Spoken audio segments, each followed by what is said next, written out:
Hello, welcome to 5 Minute Videos, a study for the NCE. Today we are in category 3, areas of clinical focus, and we are doing subcategory N, which is hypo mental focus. So these hypo and hyper are interesting terms that I think are beneficial to understand.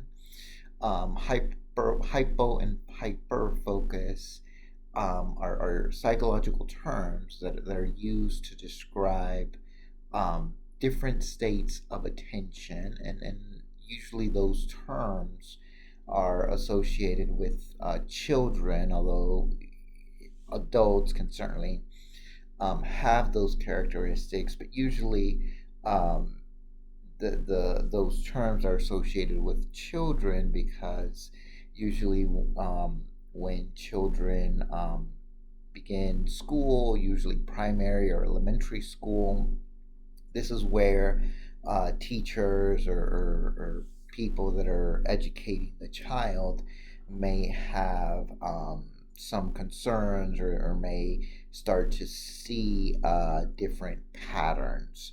So let's start with the first term. Hypofocusing is a state in which a person has difficulty focusing on a particular task, or it can also be an activity. So this is a state where you are doing an activity.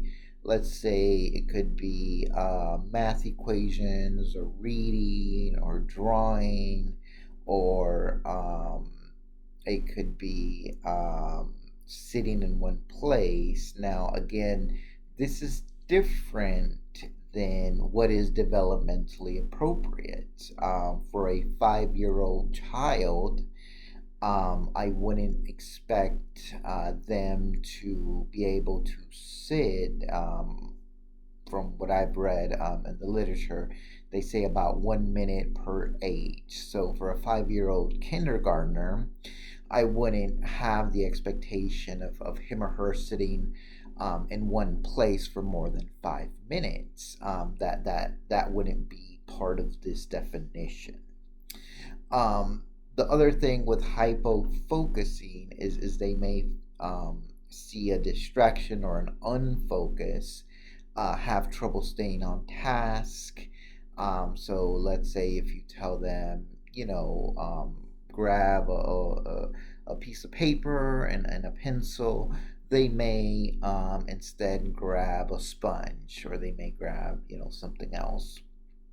Other things to consider is that they may feel what psychologists or mental health workers call mental fatigue. So this is it may be too much for them, right? So if you're giving them multi-step instructions, that might overload them to where they're not able to follow all the different instructions.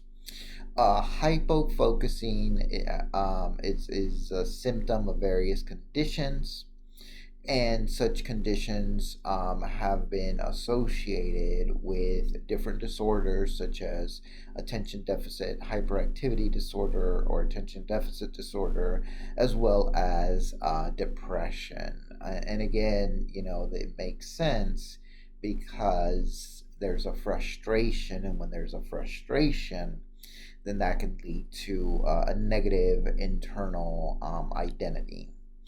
The other term, hyperfocus, is a state in which a person becomes intensely focused on a task or activity to the point of being oblivious to their surroundings, or the passage of time. So if you have that 5 year old, and let's say they're doing, many 5 year olds, they could have an interest, let's say, in dinosaurs.